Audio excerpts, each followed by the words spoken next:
ustedes debe ser um, Antofagasta, Y hecho, estamos profesor. por Estamos ok, ¿cierto? Sí, profesor. Ok, entonces vamos a comenzar. Ujú. Bueno, buenos días a todos. Vamos a dar inicio a la charla de cada sábado organizada por la red LAFMAT, la red de Física y Materia Condensada y Ciencia de los Materiales. Esta red está conformada por investigadores de diversas universidades latinoamericanas. En esta oportunidad tenemos a un investigador del Perú, el doctor José Ordóñez. Antes de comenzar, voy a dar una breve biografía de su trayectoria académica. José Ordóñez es un investigador del CNRS que trabaja en el laboratorio del IMSS, ubicado en la Universidad de Tokio, Japón. Su área de investigación es el transporte de calor por fonones, fotones, electrones y polaritones que se propagan en nanomateriales con aplicaciones en termotrónica.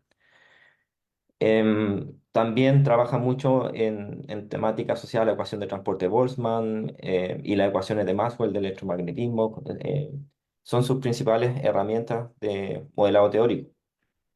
Obtuvo su licenciatura en física aplicada en la Universidad Nacional Jorge Basadre Boltzmann en Tacna, Perú. Luego recibió su maestría o máster en física en el CIEMPESTAB en Mérida, México, y posteriormente realizó su doctorado en física en un doctorado compartido entre el CIMPESTAB y la Universidad de Colorado en Estados Unidos. Posteriormente realizó un postdoctorado en el laboratorio M2C en la École Centrale de París y luego fue reclutado o contratado por el CNRS en octubre del 2015, donde actualmente trabaja como investigador titular. Es importante mencionar que José fue galardonado con el premio al joven investigador destacado otorgado por la Asociación Internacional de Fotoacústica y Fototermia en el año 2014 en Shanghái, China. En 2018, José también recibió la medalla Jorge Basadre como investigador distinguido egresado de la Universidad Nacional Jorge Basadre, Gottman, en Tacna, y en el año 2023 el Consejo Nacional de Ciencia, Tecnología e Innovación Tecnológica de Perú también le otorgó esta distinción de por vida. En esta oportunidad, José nos va a hablar sobre la captación de energía a partir de las fluctuaciones de temperatura del aire. Bueno, José, cuando tú quieras, puedes comenzar. Muchas gracias, Sergio. Muy buenos días, buenas tardes con todos por allá. Es un gusto estar aquí para presentarles uno de los últimos resultados que hemos tenido con el equipo de trabajo que tenemos en Japón sobre cómo podemos captar el calor o energía térmica, eso, utilizando las fluctuaciones naturales o espontáneas de la temperatura del aire, ¿no? Como ustedes saben, existe el día y la noche, existen las estaciones todavía, lo cual genera la oscilación fuerte de la temperatura que podría en principio ser utilizada para captar energía, ¿no? Como ustedes saben, actualmente con los grandes problemas de energía que hay a nivel mundial, los métodos alternativos para captar energía se están volviendo cada vez más y más interesantes, ¿no? Por ejemplo, tenemos los sistemas de captación de energía de paneles solares que son muy, muy conocidos, por ejemplo, sobre todo en los lugares con bastante potencial solar, como es Chile, por ejemplo, o el sur de Perú. También tenemos los molinos de viento, por ejemplo, que nos ayudan a captar energía también del aire, o también, por ejemplo, las olas del agua del mar, por ejemplo, que también se utilizan para captar energía y convertirla en electricidad. Ujú.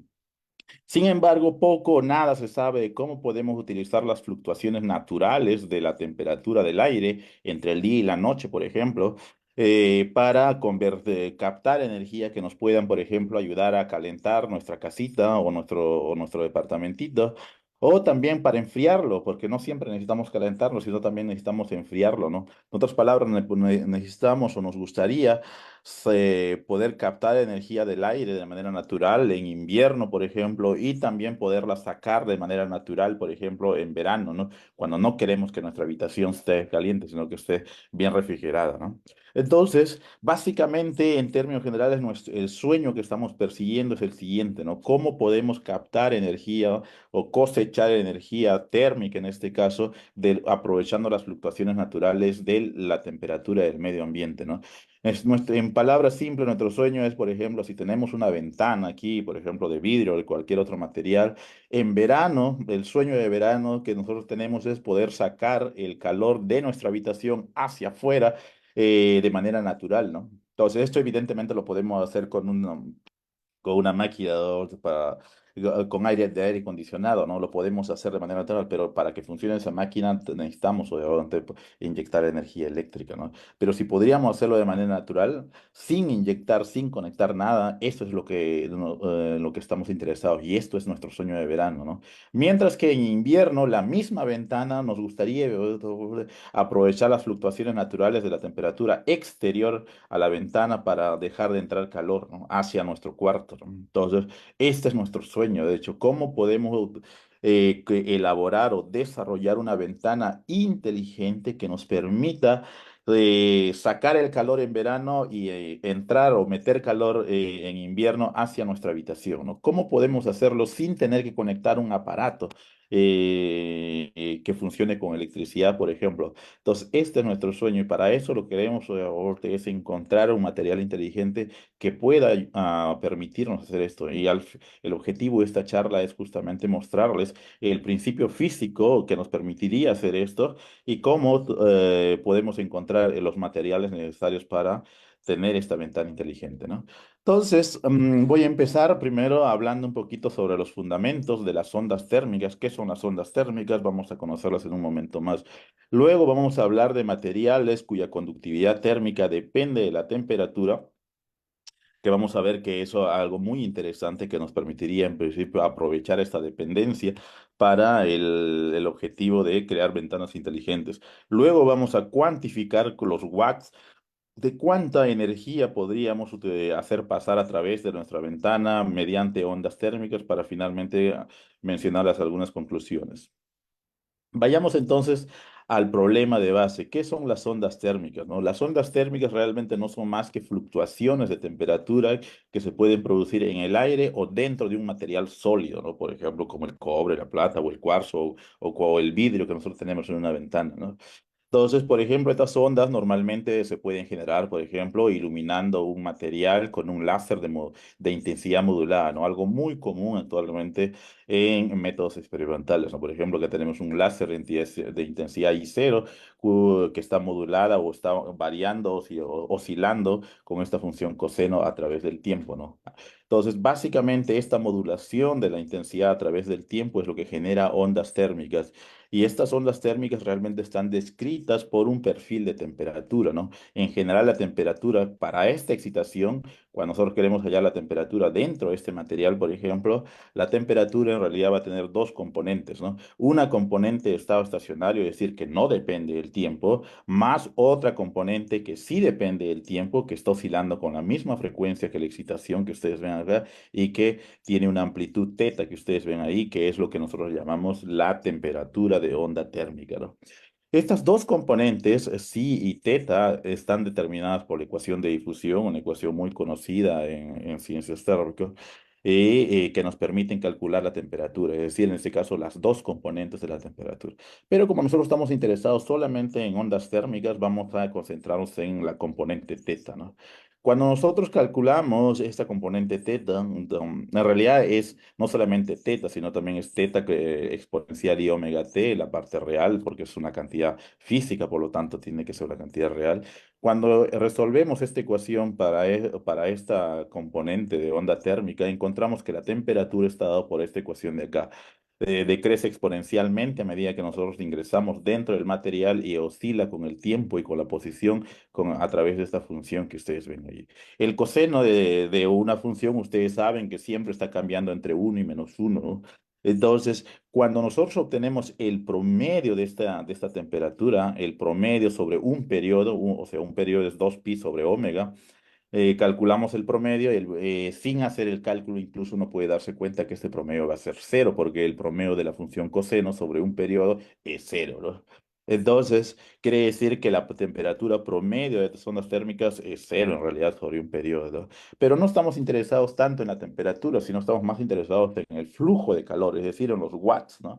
Cuando nosotros calculamos el flujo de calor a través de la ecuación de Fourier o la ley de Fourier, por ejemplo, que es otra ley muy conocida en física, encontramos que este flujo de calor de onda térmica está dado por esta ecuación de acá. Nuevamente tenemos un coseno aquí que está variando con la posición X y con el tiempo T, ¿no? Cuando calculamos el promedio de este flujo de onda térmica sobre un periodo tau, encontramos que nuevamente este promedio es cero, ¿no? Eso quiere decir que en promedio sobre un periodo las ondas térmicas no transportan calor, ¿no? O sea, no tienen una energía neta. Y esto es algo raro, ¿no? Porque nosotros sabemos, después de los cursos básicos de física, que casi todas las ondas te transportan energía, las ondas electromagnéticas, las ondas mecánicas, las ondas acústicas, por ejemplo, todas transportan energía, pero estas de acá no. Pareciera que hay algo malo aquí, ¿no? Hay algo que no está muy bien.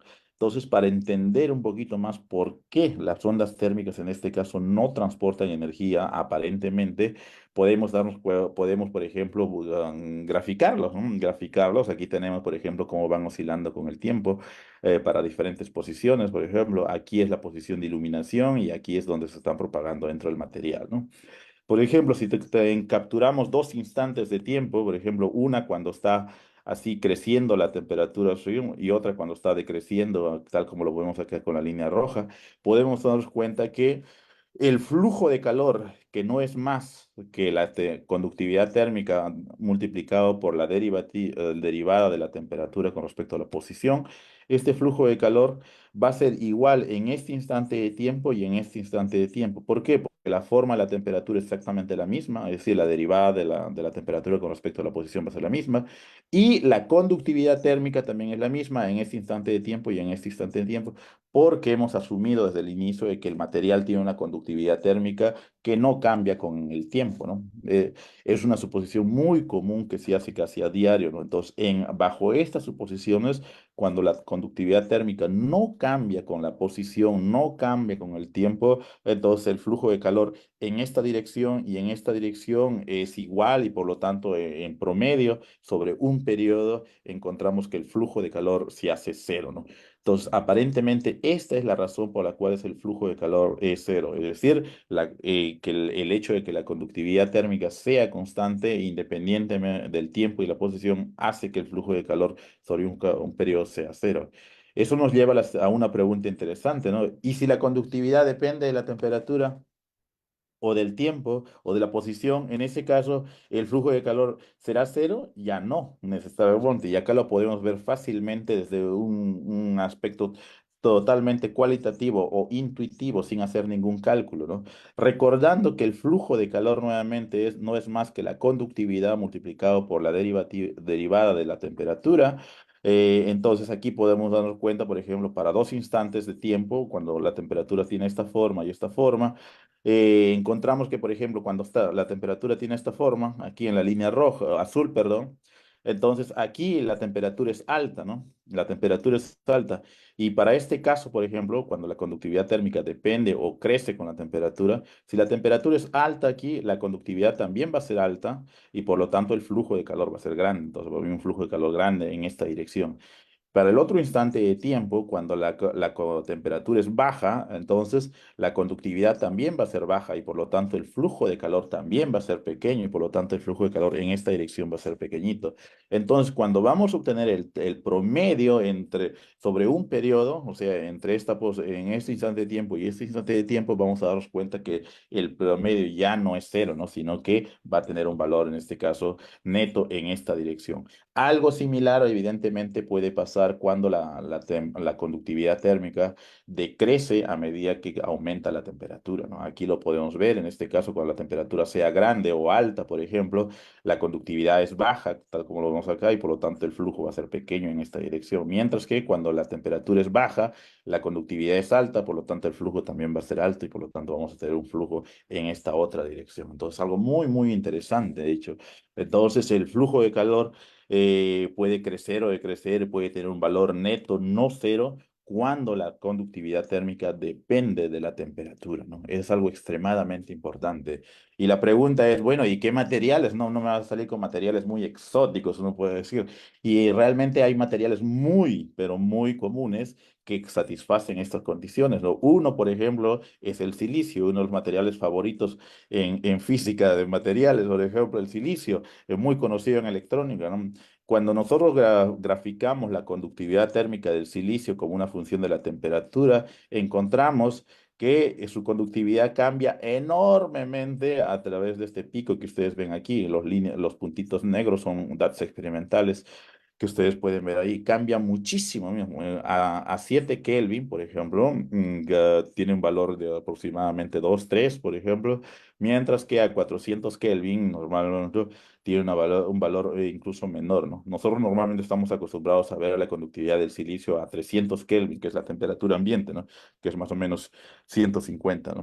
O 1,5 en unidades de centímetros a la -1 que ustedes pueden ver aquí, ¿no? Entonces, esta es la conductividad del silicio y cambia fuertemente, y como cambia en forma de campana, para temperaturas bajas, te podemos darnos cuenta que acá tenemos una conductividad que aumenta con la temperatura, es decir, su pendiente es positiva, y acá tenemos otra zona donde la conductividad térmica decrece o se disminuye a medida que aumenta la temperatura, es decir, su pendiente es negativa, ¿no? Entonces, realmente podemos encontrar un comportamiento diferente dependiendo de la temperatura a la cual estemos, ¿no? Con un pico alrededor de 40 Kelvin, ¿no? Entonces uno puede decir 40 Kelvin, pero eso está muy lejos de la temperatura ambiente. Es cierto, de la temperatura ambiente de nuestro planeta, ¿no? Aquí en la Tierra. Sin embargo, si nos vamos obviamente a la Luna, por ejemplo, ya no sería, esa sería más o menos la temperatura ambiente, ¿no?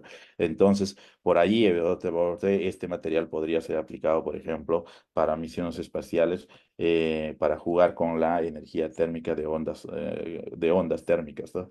Sin embargo, un material más realista, por ejemplo, que se podría aplicar aquí en la Tierra es el dióxido de vanadio, ¿no? Un material de cambio de fase entre dieléctrico y metal a temperaturas alrededor de 343 Kelvin, como ustedes pueden ver acá, una temperatura mucho más cercana a la temperatura ambiente, ¿no? Alrededor de esa temperatura de transición, la conductividad térmica de este material cambia entre 3,6 a baja temperatura y 6, como ustedes pueden ver aquí, a alta temperatura. Cuando se cambia la temperatura, de hecho, en un intervalo de alrededor de 5 grados solamente, ¿no? Entre 340 y 345. Entonces es un cambio realmente fuerte debido a una transición de fase, porque uno considera que a baja temperatura, aquí, por ejemplo, el dióxido de vanadio es un dieléctrico, por lo tanto tiene baja conductividad térmica, mientras que a alta temperatura en esta zona, el dióxido de vanadio se considera que es un material metálico, por lo tanto, tiene una alta conductividad. Entonces, estos dos tipos de materiales se podrían considerar para mostrar o cuantificar en principio cuánta energía térmica podría capturarse utilizando ondas térmicas, ¿no? Entonces, para cuantificar esto, para ver cuánta energía tenemos, vamos a estudiar o resolver el problema de onda térmica a través de una ventana, por ejemplo, ¿no? Vamos a suponer, por ejemplo, que acá tenemos una ventana de cualquier material, en este caso puede ser silicio, dióxido de vanadio o de cualquier otro tipo de material en general, donde el exterior, vamos a suponer que está oscilando de esta manera, una temperatura estacionaria TH más un delta T coseno de omega T, ¿no? Donde omega sería más o menos la frecuencia de oscilación de la temperatura exterior, que más o menos podemos calcularla o estimarla en 1 sobre 24 horas, ¿no? Porque más o menos a grandes rasgos podemos decir la temperatura se va repitiendo después de 24 horas, ¿no? Claro, si no hay nubes, si no hay muchas perturbaciones, ¿no? Entonces, aquí nuestra frecuencia sería más o menos muy, muy pequeñita. Si el periodo es 24 horas, la frecuencia sería más o menos de 12 microhertz, ¿no? Es algo muy, muy pequeñito. Mientras que la temperatura interior de nuestra habitación, que más o menos la mantenemos constante, sería básicamente T0. Y como las ventanas normalmente son delgadas, entonces una suposición razonable es que, o una aproximación más que todo razonable, es que TH sea más o menos igual a TC y eso sea más o igual a T, simplemente a la temperatura promedio, ¿no? Entonces, si nosotros queremos ver cuánta energía, o sea, en estas condiciones se podría propagar a través de la ventana, tenemos que resolver esta ecuación de difusión, ¿no? Esta ecuación de difusión que determina la temperatura, tal como lo había mencionado anteriormente, ¿no? En este caso, las variaciones en temporales pueden ser básicamente despreciadas, de hecho, para hacer el problema o resolver el problema analítica, porque la frecuencia de oscilación es muy, pero muy pequeña, es decir, las fluctuaciones de temperatura son muy lentas, ¿no? Tal como lo podemos ver o constatar nosotros mismos, ¿no? La temperatura entre este momento y un minuto más adelante, pues no ha cambiado casi nada en el exterior o en el interior, ¿no? Es muy, muy lento, es por eso que estas variaciones con respecto al tiempo normalmente se pueden despreciar. Y algo que vamos a demostrar más adelante también con, bueno, cálculos numéricos, ¿no? Entonces, si tenemos esta suposición de baja frecuencia, vamos a decir, y además esta amplitud de las oscilaciones es mucho más pequeña que la temperatura del ambiente, normalmente si nos concentramos aquí en la Tierra, por ejemplo, esta temperatura tendría que ser alrededor de 300 Kelvin, ¿no? Mientras que esta delta T es mucho más pequeña, ¿no? ¿Cuánto cambia la temperatura entre el día y la noche, por ejemplo? 10 grados, 15 grados, 20 grados, dependiendo de dónde estemos, pero no más allá, ¿no? Entonces, este delta T en la práctica sería 20 grados en promedio, mientras que este delta T sería alrededor de 300, es decir, una orden de magnitud más pequeño el delta T que T.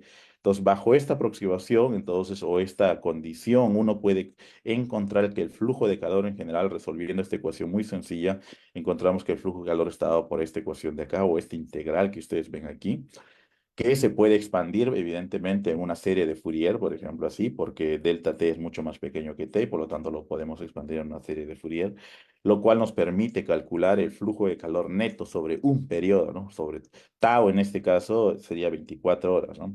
Para las aplicaciones terrestres, entonces sería 24 horas. Y cuando calculamos el promedio sobre un periodo tau, encontramos que el flujo promedio multiplicado por el espesor de la ventana está dado ya no por la conductividad térmica que aparece acá, porque el promedio del coseno es cero, sino por este término de acá, ¿no? Porque es el primer término que no desaparece dentro del promedio. Y este promedio ahora es proporcional ya no a la conductividad térmica como pasa casi siempre, sino ahora ya es proporcional a la derivada de la conductividad térmica, ¿no? Es algo muy, muy interesante para el caso de ondas térmicas. Y además crece con el cuadrado de la amplitud de todas las oscilaciones, ¿no? Es decir, mientras más grandes sean las oscilaciones de la temperatura entre el día y la noche, por ejemplo, más vamos a poder capitalizar o cosechar este flujo de calor de las variaciones de la temperatura, ¿no? Es algo extremadamente importante que no se conocía anteriormente, ¿no? Entonces, para hacer un resumen solamente, ¿no?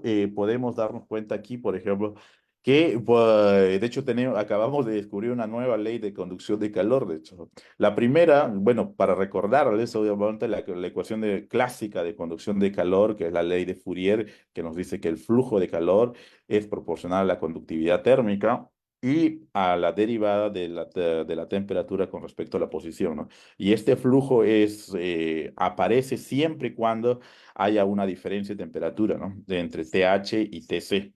Eso es obligatorio. Si no hay una diferencia de temperatura, no hay flujo de calor, ¿no? Eso lo sabemos todos, ¿no? Sin embargo, esto es para los casos de estado estacionario, es decir, cuando la temperatura no cambia con el tiempo.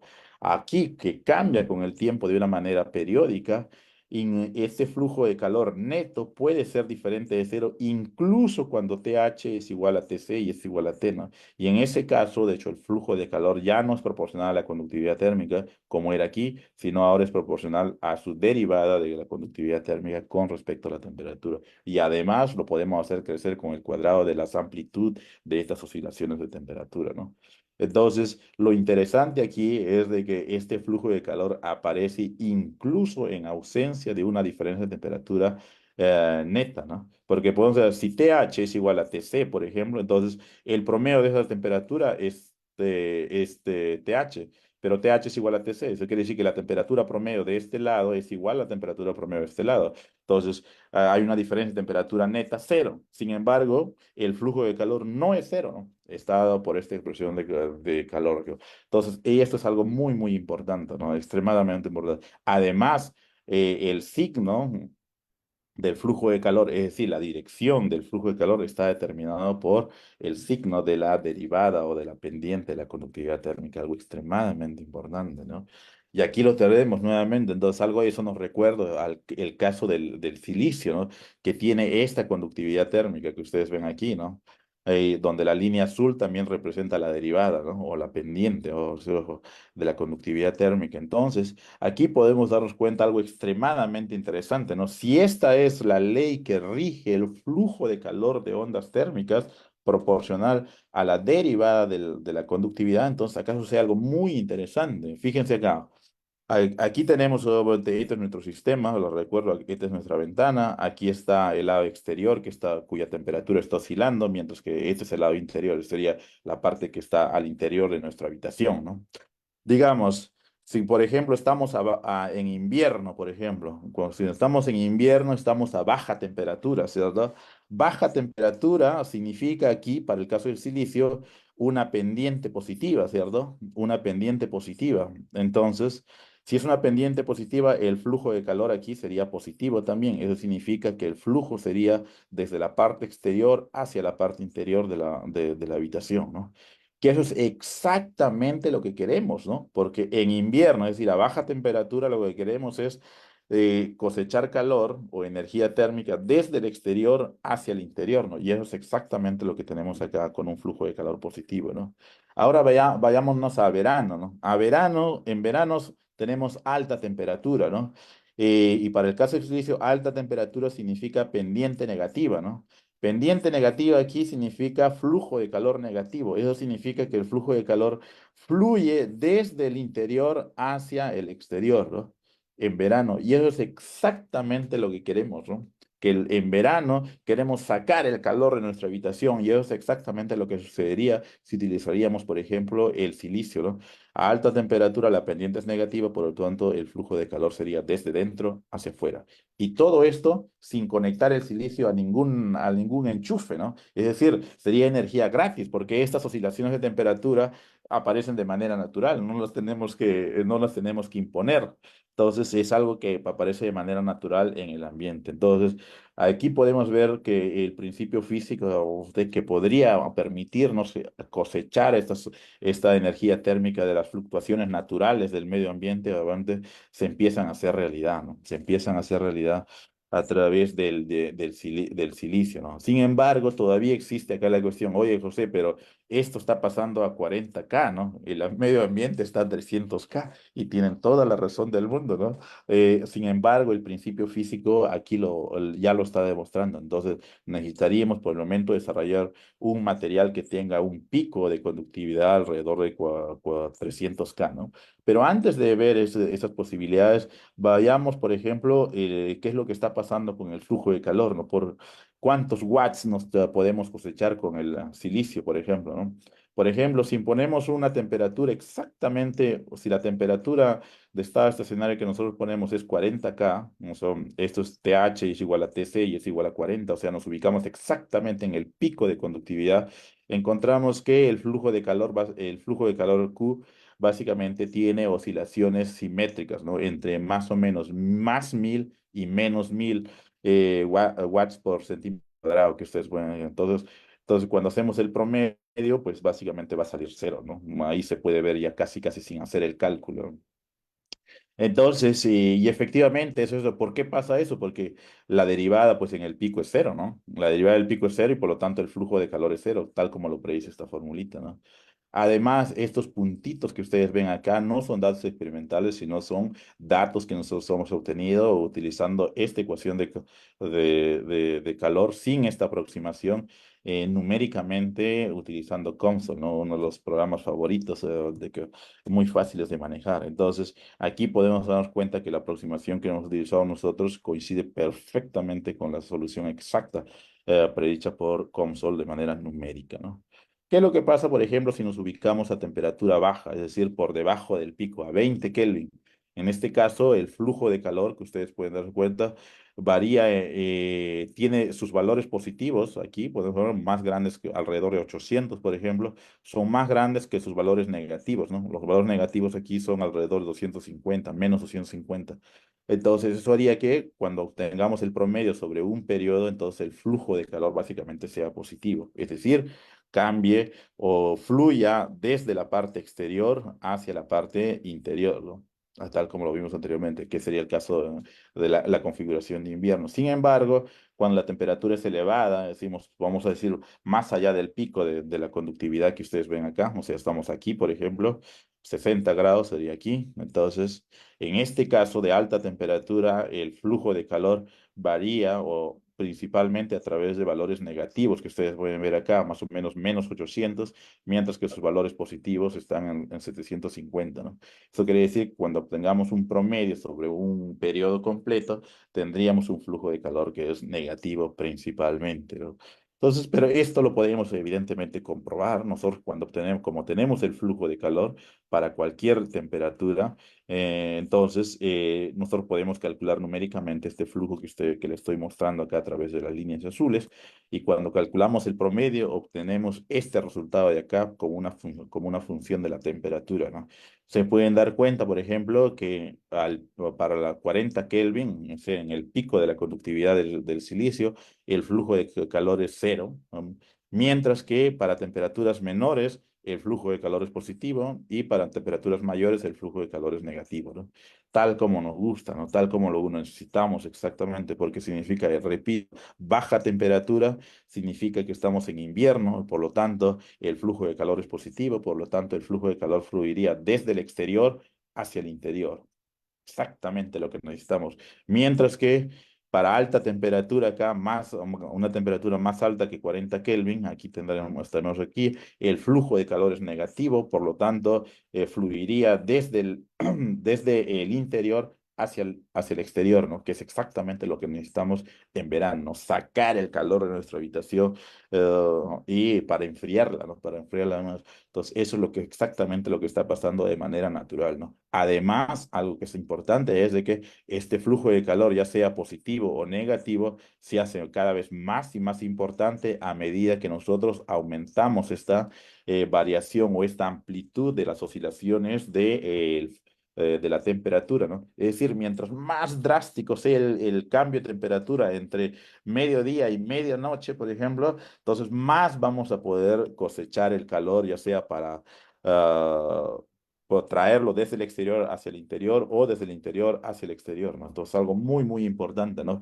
Mientras más drásticos sean los cambios de temperatura entre el día y la noche, más calor vamos a poder, obviamente, bombear hacia adentro o hacia afuera de nuestra habitación, dependiendo de las temperaturas que nosotros tengamos, ¿no? Algo extremadamente importante. Y repito, esto sin ningún enchufe escondido detrás, ¿no? Porque estas oscilaciones de temperatura suceden de manera natural en el ambiente, ¿no? Entonces, algo extremadamente importante. ¿Y qué es lo que pasa, por ejemplo, con el dióxido de vanadio? Como ya mencioné, este material tiene una conductividad que ya no tiene un pico, aquí podemos verlos en la línea roja, solamente tiene acá un salto que ustedes pueden ver aquí, cuya conductividad térmica solo tendría una pendiente o una derivada que siempre es positiva, ¿no? O cero si estamos aquí o aquí, ¿no? Entonces, en este caso ya no hay pico, por lo tanto, la derivada de la conductividad térmica siempre es positiva, y si es positiva, el flujo de calor siempre va a ser positivo. Eso quiere decir que va a fluir solamente desde la parte exterior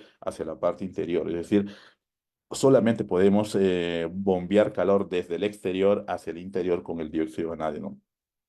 Y este calor que podríamos cosechar, evidentemente, como podemos vernos cuenta acá, tiene un máximo a la temperatura de transición del dióxido de vanadio, que es 342, 43. O sea, acá, justamente acá en el máximo, o sea, acá en el punto de inflexión que ustedes verían acá, eh, se ve que la pendiente es máxima, por lo tanto, el flujo de calor se hace máximo. Aquí vemos, y ese flujo, ese máximo, crece con la amplitud de las oscilaciones de la temperatura, tal como ustedes pueden ver acá, ¿no?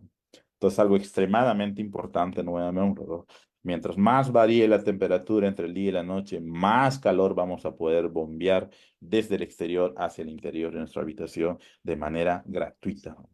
Entonces, algo muy, muy importante, de hecho, acá les puedo mostrar una pequeña simulación de cómo va cambiando, por ejemplo, el flujo de calor de manera dinámica para el dióxido de vanadio, por ejemplo. Aquí se van a dar cuenta, sobre todo lo que viendo concentrarse en el flujo de calor que ustedes van a ver acá, cómo va cambiando con el tiempo, ¿no? Por ejemplo, ahí tenemos un flujo de calor alto, por ejemplo, en un instante de tiempo, y en otro instante de tiempo, cómo cambia de su dirección fluyen en otra dirección, pero a través de valores más bajos, ¿no? Lo cual hace que en un promedio, sobre un periodo, el flujo de calor neto sea desde fuera hacia adentro, ¿no? Creando el flujo de calor que les muestro aquí, ¿no? Entonces es algo extremadamente importante, ¿no? Y como ustedes saben, bueno, de nuevo, de eso está muy interesante, ¿no? Pero ustedes saben que cuando hablamos de flujo de calor, también podemos hablar de una conductividad térmica efectiva en este caso, ¿no? Entonces, esa conductividad térmica efectiva la podemos definir, evidentemente, utilizando nuevamente la ley de Fourier, igual a flujo de calor multiplicado por el espesor de la ventana, en este caso, dividido sobre la diferencia de temperatura entre este punto, que sería esta cantidad de aquí, ¿no? Entonces, cuando nosotros calculamos, por ejemplo, el valor promedio de esta conductividad efectiva sobre un periodo nuevamente, nos encontramos con bueno, algunas sorpresas aquí, por ejemplo. Si las temperaturas TH y TC son iguales a T, por ejemplo, en este caso el valor promedio tiene esta cantidad, ¿no? Tiene esta cantidad. Entonces, la conductividad efectiva es igual a la conductividad real del material más algo que depende de las fluctuaciones de la temperatura, ¿no? Delta T, ¿no? Que de la amplitud y la derivada de la conductividad térmica, ¿no? Entonces, nosotros podemos utilizar estas fluctuaciones de temperatura para modificar, en principio, la conductividad de un material, ¿no? Y esta modificación podría ser para aumentarla, si la pendiente acá es positiva, o para disminuirla, si la pendiente aquí es negativa, ¿no? Algo muy interesante, pero tal vez por agente de termoelectricidad, ¿no? Porque si podemos disminuirla a través de fluctuaciones de temperatura, esto podría ser muy interesante para aumentar la eficiencia termoeléctrica de materiales, ¿no?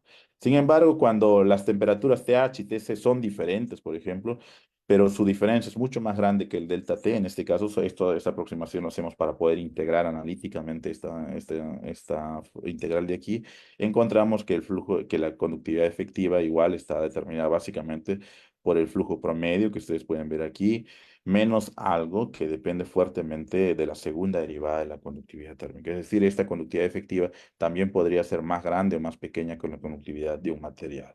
Entonces, para saber un poquito más, pues vamos a graficarla, ¿no?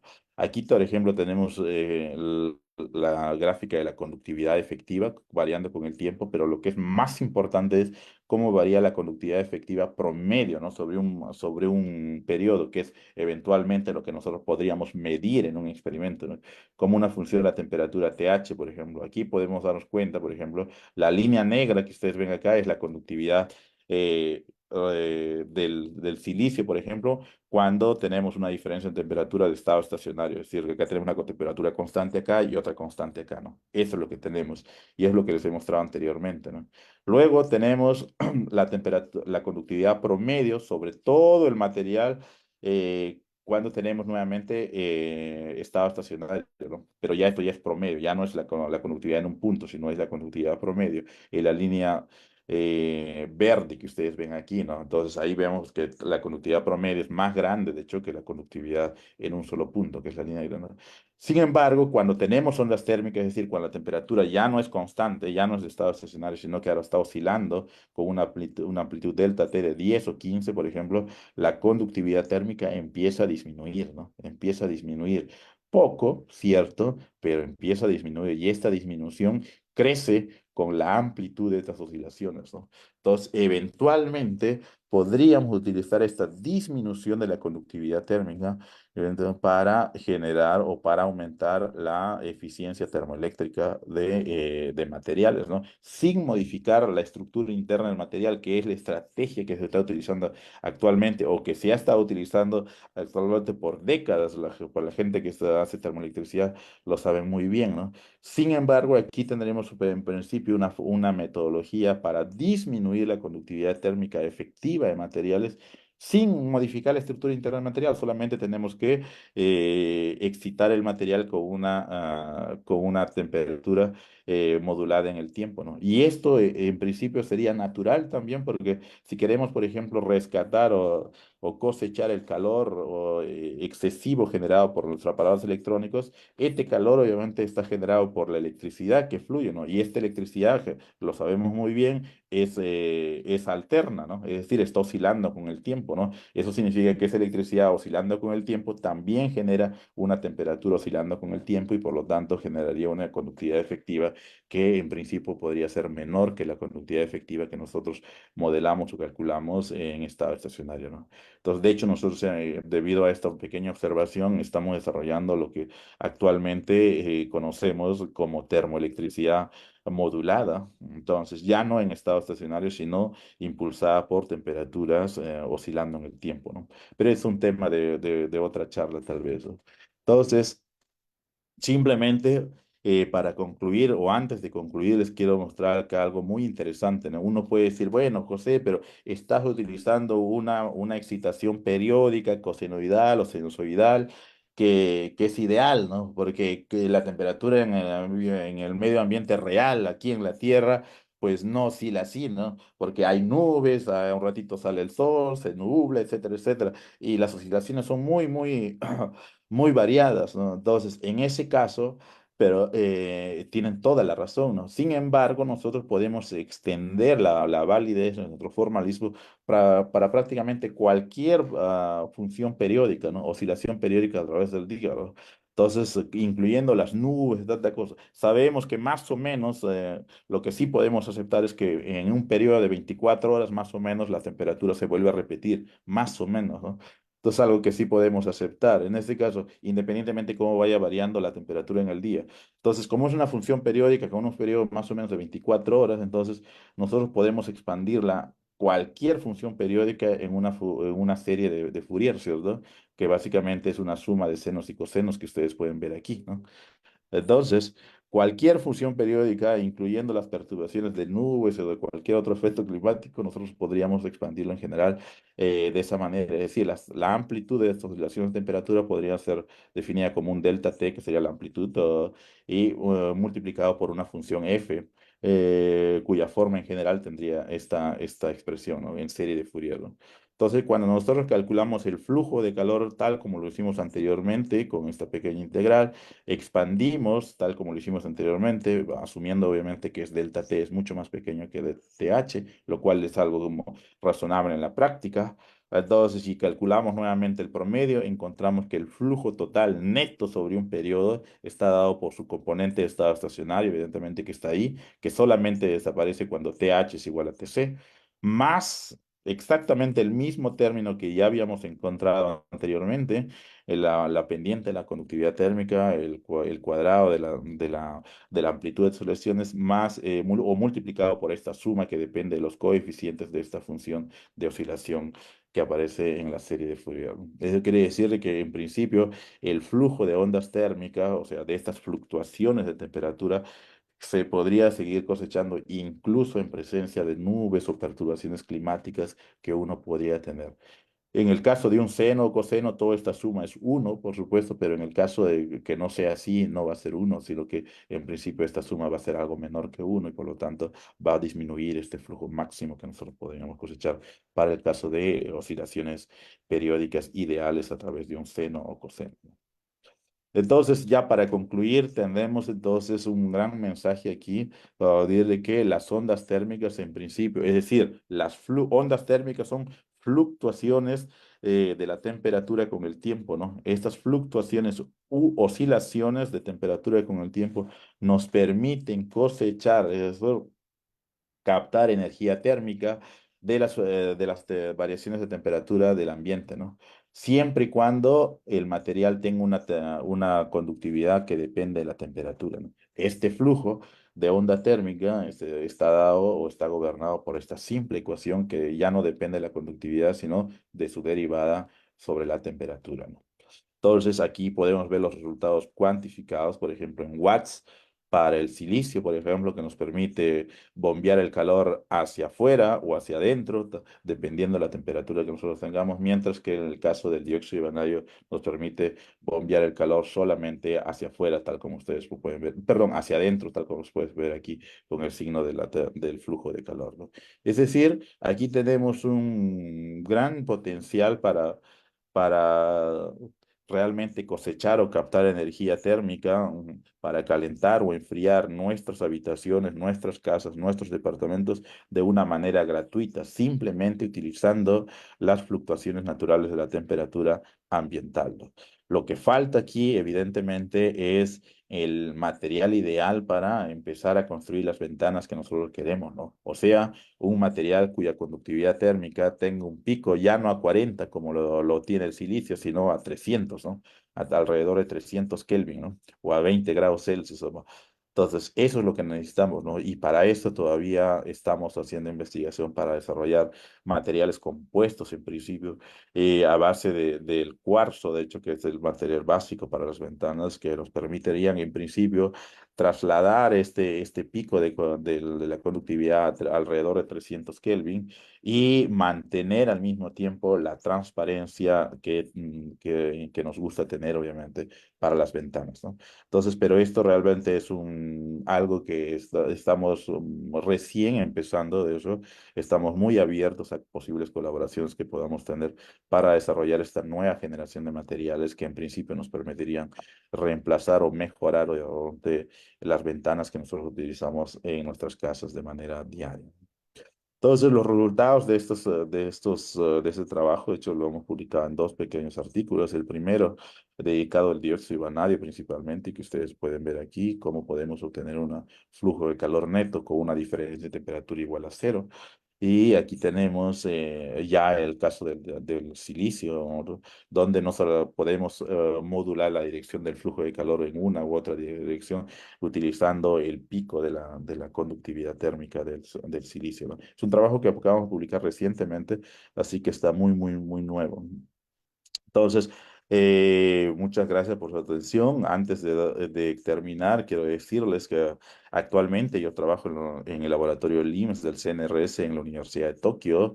Sin embargo, en septiembre, el 1 de septiembre, estoy cambiando el laboratorio al Instituto de Nanociencias de París, que está dentro de la Universidad de la Sorbonne, y espero que esta nueva ubicación, tal vez más accesible para Latinoamérica, nos ayude a consolidar o a continuar algunas colaboraciones que podamos tener en el futuro. Estoy muy abierto a colaboraciones, sobre todo con latinoamericanos, para poder unir fuerzas, hacer equipo y poder avanzar en este desarrollo de una nueva generación de materiales.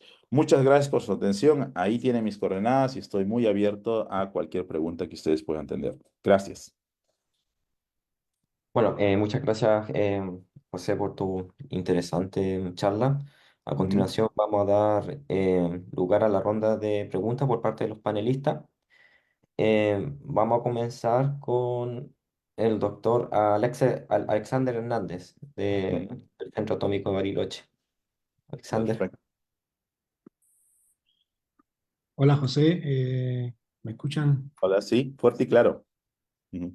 Bueno, primero quería agradecerte por la charla, muy clara y muy entusiasta y en mi opinión Gracias. muy interesante todo lo que presentaste, así que la verdad que te felicito por el trabajo que estás haciendo. Ujú, La primera pregunta tiene que ver con que todo lo que muestras son resultados básicamente teóricos, ¿cierto? ujú. Sí.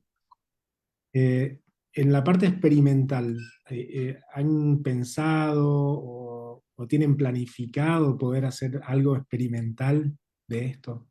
Sí, exacto. Ahora, de hecho, ya lo hemos hecho, solo de que no lo podemos mostrar porque es una patente que hemos presentado en Japón y tú sabes, no se puede publicar antes hasta que no esté aceptada la patente, de hecho. Por eso que solamente nos han permitido publicar o presentar o divulgar resultados teóricos solamente, pero los resultados experimentales lo tenemos. De hecho, para el silicio, claro, no es una ventana, no es un material que nosotros nos gustaría utilizar como ventana porque no es transparente o semitransparente, pero sin embargo permite captar esa energía de manera natural, ¿no? Entonces, es una patente que ahorita está en evaluación y esperemos que pueda ser aceptada pronto para poder ya divulgar los resultados experimentales que nosotros tenemos, ¿no? Pero incluso así, una vez que tengamos los resultados experimentales, pues no van a ser los mejores para desarrollar una ventana, que es lo que nosotros queremos, ¿no?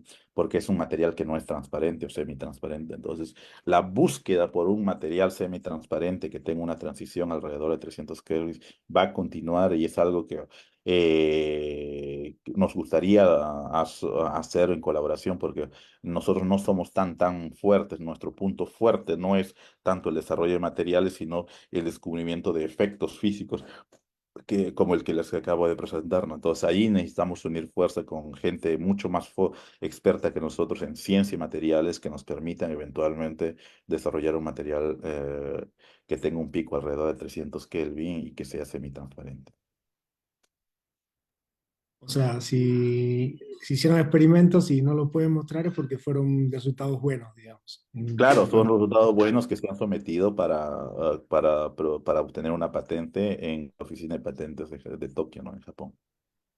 Bien, genial. Y la segunda pregunta tiene que ver un poco como que siempre lo pensaste desde el lado de la ventana, ¿no? Como Sí. que la ventana como la fuente donde puede entrar ese calor, pero por Ujú, ejemplo, nosotros vivimos en la Patagonia, en el ujú, sur, y ujú. normalmente en el invierno ahora, en particular, por ejemplo, en Bariloche toda la semana pasada hizo -5 grados afuera. Ajá. Y sabemos que obviamente la casa está siempre más caliente, Ujú, afuera está más frío y el calor, naturalmente, si la casa no está bien aislada, ujú. el calor sale. Claro. Y necesitamos seguir, obviamente, calentando la casa.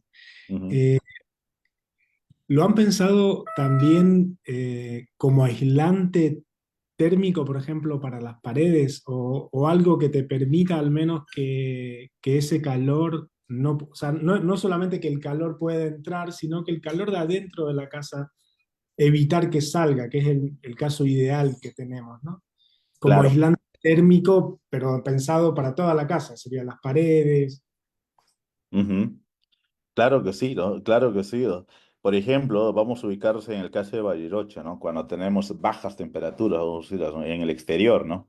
Aquí estaríamos, por ejemplo, en el caso de Bariloche, o sea, algo o en la Patagonia, algo como un lugar muy frío, vamos, pero que inevitablemente hay día y noche, por lo tanto su temperatura fluctúa, ¿no?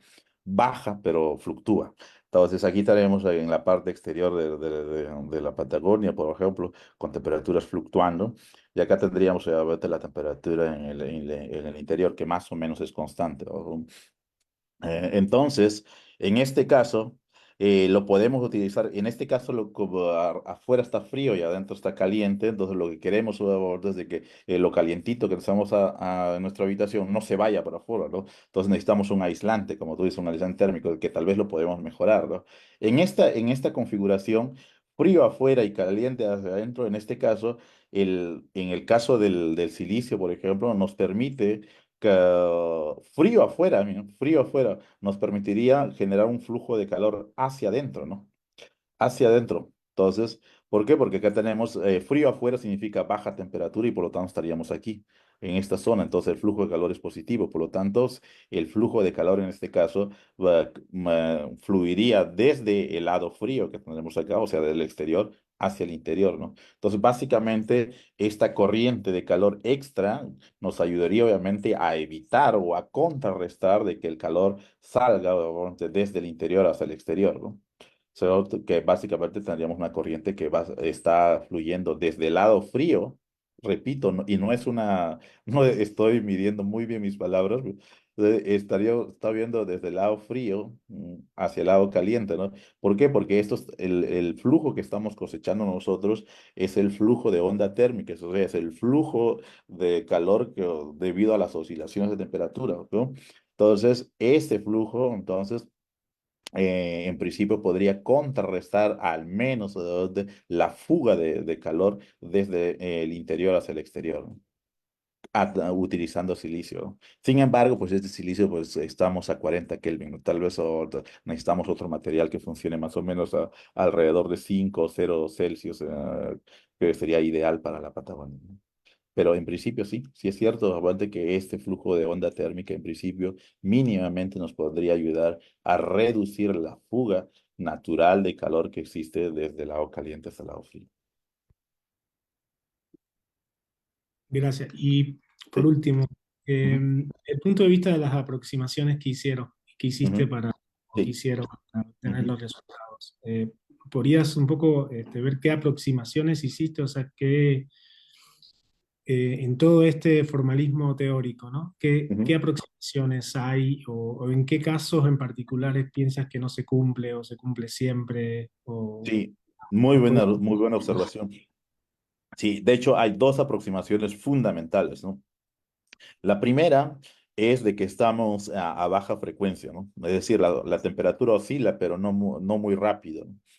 Entonces, en este caso, a baja frecuencia, vamos a decir, la temperatura está en un estado cuasi estacionario, le decimos, suficientemente, o la temperatura varía con el tiempo, suficientemente lento como para despreciar o estas variaciones de la temperatura o esta derivada de la temperatura con respecto al tiempo, ¿no?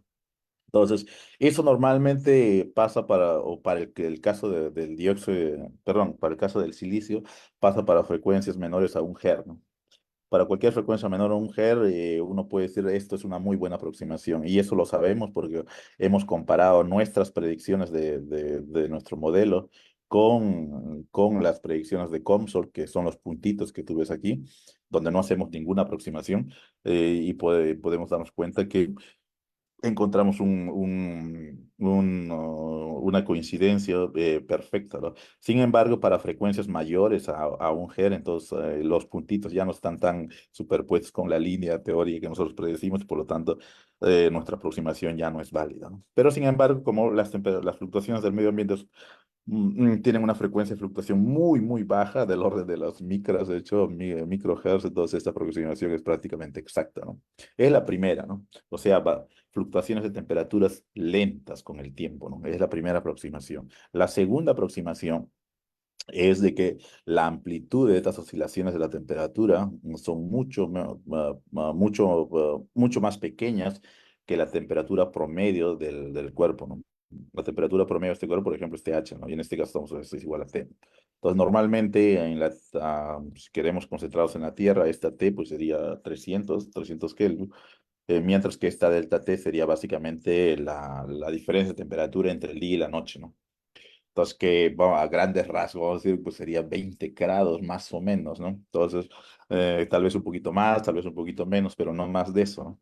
Entonces, básicamente el delta T es más o menos un orden de magnitud más pequeño que el T, ¿no? Y por lo tanto, también es una aproximación bastante aceptable para las aplicaciones terrestres que nosotros estamos consiguiendo. Sin embargo, si el delta T es 100 grados, por ejemplo, entonces ya esta aproximación ya no vale, pero igual los cálculos se pueden hacer, evidentemente ya no tal vez de manera analítica o simple, pero igual se pueden hacer para más allá de estas dos aproximaciones, ¿no? Es decir, por ejemplo, cuando el delta T es bastante grande, se pueden hacer de manera numérica, y cuando la frecuencia es bastante alta, o sea, más grande que un Hz, por ejemplo, estos cálculos también se pueden hacer de manera numérica, como se las hace así en menos de un segundo, pero ahí ya tendríamos también el efecto de la capacidad calorífica, ¿no? Porque todos los cálculos que os he presentado dependen solamente de la conductividad térmica, de hecho, de la pendiente de la conductividad. Sin embargo, cuando ya estas variaciones temporales a temperatura ya no son despreciables, es decir, estamos a alta frecuencia, entonces ya la solución para la temperatura no solamente depende de la conductividad K, sino también dependen de la capacidad calorífica volumétrica C del cuerpo, ¿no? Entonces ya serían dos propiedades y por lo tanto que en principio nos permitiría modular o controlar incluso mejor el flujo de calor neto que nosotros podremos obtener, ¿no? Pero es algo que por el momento no hemos puesto mucho interés nosotros porque estábamos concentrados en nuestra patente y en las aplicaciones ambientales, perdón, terrestres para los cuales tienen una frecuencia de oscilación muy baja, ¿no? Pero, por ejemplo, alguien curioso, hay algún estudiante, alguien que quiera hacer, de inmediato podría generalizar estos resultados para alta frecuencia y para delta test no muy pequeños, ¿no? Entonces, esto, de hecho, si cualquiera que lo haga, es un pequeño artículo, de hecho, sí, muy fácil de hacerlo, porque el efecto sería muy interesante para cuantificar el efecto de la capacidad calorífica, por ejemplo, o de las grandes variaciones de temperatura, o si las fluctuaciones de temperatura sobre el flujo de calor neto, ¿no? Entonces, algo que para hacer, de hecho, y que cualquier curioso, alguien que quiera hacer cálculos, o algún estudiante, postdoc tal vez, podría interesarse y que podría hacerlo sin horas duras. Pero nosotros no lo estamos haciendo ahorita porque tenemos otras prioridades, pero que en principio serían muy bonitas de hacerlas, de analizarlas, para optimizar eventualmente el efecto que nosotros hemos encontrado. Infinitas gracias de nuevo por la charla y también por las respuestas. Así que bueno, te felicito de nuevo. Gracias. Muchas gracias. Ujú. Bueno, muchas gracias, Alexander, por tu pregunta. Eh, Ujú, los demás panelistas no tienen preguntas, solo me dan felicitaciones a tu charla. ujú. No sé si por parte del público, Jimena o James, hay alguna pregunta. Buenos días, profesor Sergio. No, por este lado no hay preguntas aquí revisando en las redes, así que solamente dan lo mismo, agradecimientos por la interesante charla del día de hoy. Muchas gracias, profesor Sergio. Ok. Y- Profesor, igualmente por acá, buenos días, profesor José, profesor Así Sergio. es. Ujú. Igual agradecimientos por la presentación del profesor José. ok, perfecto. Yo solamente tengo algunas preguntas de curiosidad, Ujú. José. Sí, adelante, adelante. De hecho, es una pregunta que también hacía Alexander con respecto al tipo de materiales, porque, claro, fue todo teórico. Ujú. Y me gustaría saber, ¿hay algún otro material candidato? Por ejemplo, tú hablaste del silicio, el dióxido de vanadio, pero algún otro más algún otro material prometedor o materiales prometedores. Sí, sí, sí, sí hay, de hecho, sí hay de todo. Tenemos obviamente muchos materiales compuestos a base de selenio, de hecho, que tienen un pico bastante marcado, de hecho, a una temperatura alrededor de 23, 24, hasta 30 grados, de hecho. Entonces, sin embargo, el selenio está a base del selenio, pero no solamente el selenio, es un material compuesto que al final se hace un poco caro, ¿no? O sea, lo tenemos, tiene una conductividad bastante interesante, un pico de conductividad alrededor de cerca de la temperatura ambiente, pero sin embargo, elaborarlo demanda mucho esfuerzo y es caro por los ingredientes que se necesitan para fabricarlo, ¿no? Entonces, eh, bueno, por supuesto, desde el punto de vista científico, filosófico, el efecto existe y lo podemos ver, pero sin embargo, desde el punto de vista económico, pues no es tan buena opción, ¿no? Entonces, lo que necesitamos es algo que realmente sea tan barato como el vidrio, como el cuarzo, que sea muy fácil de fabricar, muy barato, muy accesible y eventualmente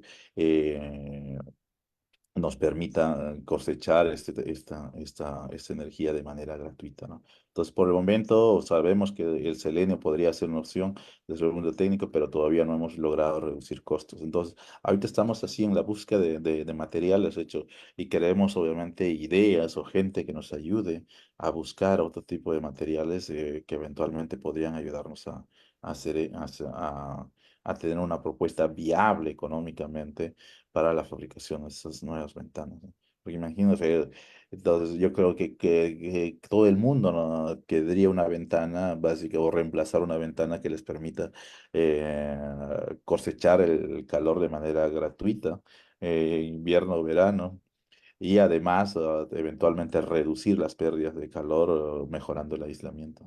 Entonces algo Sí, muy, muy interesante que, que ahorita estamos buscando básicamente colaboradores con ciencia y materiales que nos ayuden a encontrar este tipo de material, ¿no? Entonces, estamos muy abiertos a colaboraciones y también a visitas eventualmente que nosotros podemos tener. Estamos recibiendo, por ejemplo, un profesor mexicano de la UAD y está viniendo a hacer su año sabático con nosotros allá en París. También estamos muy abiertos eventualmente a aceptar algún estudiante o postdoc que quiera venirse a hacer una estancia, algunos meses tal vez por ahí. También tenemos espacio ahí para poderlos recibir y eventualmente nos ayuden a reforzar o a iniciar colaboraciones con Latinoamérica, ¿no? De hecho, una de las razones por las cuales yo vengo a París es justamente para facilitar estas colaboraciones con investigadores, estudiantes latinoamericanos, ¿no? Así que estoy muy abierto a cualquier idea o colaboración que ustedes puedan tener. Así que si por ahí se les ocurre algo, por favor no duden en contactarme. Ahí están mis coordenadas, perdón. Ahí están mis coordenadas, perdón. Ahí están mis coordenadas. Y para cualquier contacto que ustedes quieran ver o idea que ustedes quieran explorar, tenemos yo creo que bastantes facilidades aquí en París allá en París y también en Japón, ¿no? Donde vamos a seguir evidentemente manteniendo otras colaboraciones por ahí para eventualmente poder encontrar el material adecuado, ¿no? Por el momento no tenemos más información sobre esto. Todavía no tenemos un candidato serio para material que nos permita reemplazar las ventanas, pero más o menos vamos por un compuesto a base de selenio, lo que sería más o menos la siguiente alternativa que nosotros tengamos y eventualmente más adelante poder hacer alguna magia en ciencia para bajar los precios de este material compuesto que estamos considerando por el momento, ¿no? Entonces, Sí, yo cualquier pensaba, material, pensaba también, José, contactarme. Sí. pensaba, claro, tú hablas de la conductividad térmica, pero Ujú. hay otras propiedades que también podrían influir, ¿no? En la conductividad térmica, por ejemplo, no sé si las propiedades magnéticas o... Claro, claro que sí, claro que Porque, por sí. ejemplo, el dióxido de vanadio es paramagnético, el silicio no lo es. Ujú. Entonces, otros aspectos que influyen en la conductividad electrónica, por ejemplo, el backup óptico, no sé si se han mirado esos aspectos también, que existe alguna relación. Sí, de hecho, justamente la gente de ciencia y materiales está comenzando a ver todos esos aspectos, ¿no? Cómo está empezando a ver los aspectos microscópicos del material para empezar a modularla, primero trasladar el pico de su transición a alta temperatura alrededor de temperatura ambiente y y luego eventualmente hacer que el pico tenga una amplitud bastante grande para que poder maximizar el flujo de calor de onda térmica. Sí, efectivamente estamos viendo eso, pero no con tanta énfasis, porque como repito, no somos gente de ciencia y materiales puros, entonces sabemos hacer, sabemos fabricar, etcétera, etcétera, pero no nos vamos muchos a estudios microscópicos o a la modulación de la conductividad térmica. O sea, nuestro trabajo más importante es básicamente utilizar ya lo que ya está hecho. La conductividad es esta, vamos a decir, este es el silicio, ¿ok? Ya se conoce muy bien, está muy caracterizado. Entonces, nuestra pregunta es cómo podemos utilizar esto que ya está ahí para generar un nuevo efecto, ¿no? Entonces, esta es nuestra parte, de hecho, de ciencia en materiales que nosotros estamos proponiendo.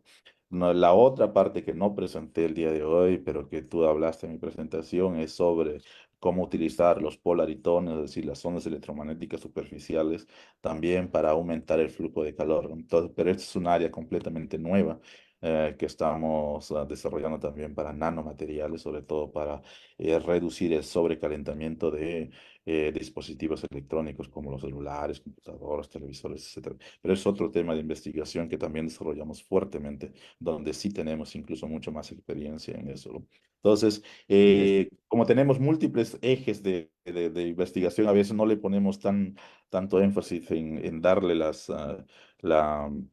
la continuidad necesaria. Solamente en este caso de particular estamos tratando de empujar la investigación al máximo, primero con una patente para más o menos tener algún reconocimiento por el descubrimiento del efecto y dos, pues ahora sí nos gustaría, obviamente nuestro sueño sería poder encontrar algún material adecuado, pero esto ya sería en colaboración con algún equipo de ciencia de materiales que nos ayude o que lo pueda hacer mejor que nosotros, ¿no? Perfecto. Ujú, Me olvidaba, porque aquí me indica por internos, hay un teléfono Samsung, pensé que era de alguien, pero ujú, es Felipe Mondaca, otro de los panelistas. ujú. Felipe, ¿tiene algunas preguntas que hacer? Ahí está Felipe. Hola, ¿qué tal? Buen día. Buenos días, Felipe. Hola, José. Ujú, Gracias por la presentación. ujú, Eh, bueno, prácticamente me lo respondiste en los últimos comentarios las ujú, preguntas, pero eh, por ejemplo, en el caso nos mostraba que el silicio tiene conductividad positiva y negativa, ¿no es cierto? Alrededor de ujú. 40 Kelvin. Sí, Y el óxido de vanadio solamente una conductividad positiva, creo, sí, alrededor de 340 y algo, ¿no? sí. ¿Qué hace? que el silicio tenga, digamos, ese cambio, ¿no es cierto?, de conductividad que tiene de particularidad ese material, Ujú. Sí, claro. que tenga esas dos conductividades y el óxido de vanadio tenga solamente una. ¿Qué Sí, propiedades físicas o no sé a qué lo atribuyen ustedes a eso? sí, sí, de Esa es una hecho, pregunta. física del estado sólido es algo muy interesante, de hecho, o sea, cuando la conductividad térmica, obviamente, en el caso de silicios, los portadores principales de calor intrínsecos son los fotones, ¿no? O sea, las interacciones atómicas, las vibraciones atómicas, ¿no? Entonces, estas vibraciones atómicas dependen fuertemente de la temperatura, ¿no? Entonces, hay diferentes modos, de hecho, de vibración, o sea, frecuencias de vibración que nos llamamos. Entonces, estos modos cambian con la temperatura, ¿no? Entonces, para bajas temperaturas, por ejemplo, hay un modo, los modos normales que llaman que son dominantes, mientras que para altas temperaturas hay otros modos que se llaman un clap, ¿no? Que son dominantes. La transición entre estos dos modos dominantes hace que aparezcan este pico, ¿no? Entonces, básicamente es algo, una explicación muy, muy interesante. Simplemente es básicamente los picos o el comportamiento de la conductividad térmica a grandes rasgos se debe a la superposición o a la competición de la vibración de los átomos con diferentes modos, es decir, diferentes frecuencias, ¿no? Eso hace que se genere una especie de resonancia como lo podemos ver aquí, ¿no? En el caso del dióxido de vanadio es algo diferente, porque ahí sí no se entiende bien. De hecho, hay varias teorías de física pura basadas en mecánica cuántica y física estadística, tratando de explicar esta transición, pero realmente no se entiende muy bien. Lo que sí se sabe es de que la distancia atómica, o sea, la distancia entre los átomos cambia a través de esa transición y por lo tanto aparece este cambio de la conductividad térmica. Pero ahora uno puede preguntarle, ¿pero por qué cambia, no? ¿Y por qué no cambia aquí a esta temperatura, o a temperatura más alta, o más grande, o más alta que 345, o más baja que 340? ¿Por qué cambia solamente en ese intervalo? Entonces, es algo que todavía no se conoce muy bien, de hecho, desde el punto de vista puramente físico, ¿no? Entonces, pareciera que fuera una especie de capricho en la naturaleza, pero es algo que es muy conocido, de hecho, y está muy bien, bien, bien medido y reportado en la literatura. Por lo tanto, nosotros aquí lo hemos hecho, ok, si cambia, pues ya está. Al final no nos interesa o no nos hemos interesado nosotros mucho en decir, pero ¿por qué cambia? Simplemente hemos dicho, ok, cambia, lo aceptamos, está muy bien reportado en la literatura, entonces lo queremos utilizar. Entonces, sí, lo hemos tratado de utilizar, ¿no? Entonces, pero todavía hay una pregunta abierta ahí por la cual no tengo una respuesta concreta. Sabemos que cambia la separación entre los átomos, ¿no? Pero no sabemos exactamente por qué cambia solamente en ese intervalo de temperatura, ¿no? Es algo que todavía sigue en estudio actualmente, ¿no? Ok, gracias José. Y otra Ujú, pregunta. Bueno, yo hace poco ujú. estuve trabajando con este tema de la conductividad térmica. ¿Ya? Me entra la duda, por ejemplo, ¿tú trabajas con la que nos muestra ahí en la gráfica, es la electrónica o la de la Es red? la total.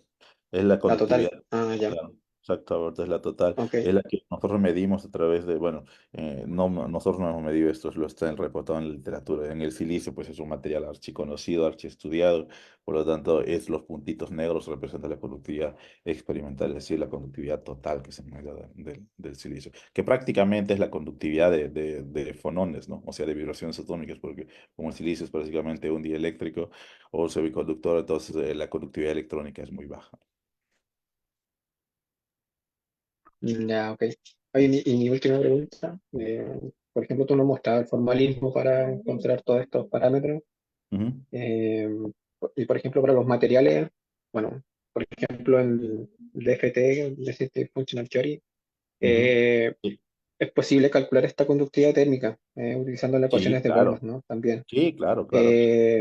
¿Hay tú también utilizas lo mismo como para llegar a ese Sí, resultado del PIC, no sé qué encuentras, o te basas sí, solamente en sí, el sí. formalismo que... Sí, claro. De hecho, se encuentra muy aproximado, no exactamente lo mismo, pero lo encontramos muy aproximado. Pero aquí dijimos, como siempre, hay variaciones, pequeñas variaciones, diferencias entre una muestra y la otra muestra, los resultados de un laboratorio, otro laboratorio, y bueno, ya. Y aparte, siempre hay unas pequeñas variaciones entre un método teórico y el otro método teórico. Al final decimos, bueno, ya no nos hagamos muchos problemas con eso, cojamos solamente los valores experimentales de la conductividad que están medidos para una muestra, por supuesto, porque si seguro agarramos otra muestra y lo medimos en otro laboratorio, encontramos una conductividad ligeramente diferente, ¿no? Entonces, pero el comportamiento en general, obviamente, es este pico que hay, claro y neto, existe con pequeñas diferencias dependiendo de la muestra que se vaya a utilizar o dependiendo de la técnica experimental que se vaya a utilizar o el método teórico que se vaya a utilizar para determinarlo en Chile o en Argentina o en Francia, ¿no? Entonces siempre hay pequeñas variaciones, pero en general todas tienen este pico de conductividad un poquito más bajito, un poquito más altito, un poquito más angosto, un poquito más ancho, pero todas tienen el pico. Entonces, estos resultados, por eso que lo aprovechamos, obviamente, para mostrar básicamente o demostrar la existencia de esta corriente térmica, de ondas térmicas, de manera natural, ¿no? Entonces, pero sí, dependiendo del tipo de muestra que haya o dependiendo del tipo de método, no, herramienta teórica que nosotros utilizamos para determinar la conductividad térmica, podemos obtener resultados ligeramente diferentes, lo cual es normal, porque diferentes personas o diferentes métodos pues arrojan diferentes resultados ligeramente diferentes.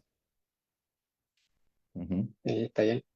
ujú. Muchas gracias, José. Gracias por la pregunta Gracias. y excelente Sí, presentación. gracias. Ujú, Gracias, Sergio.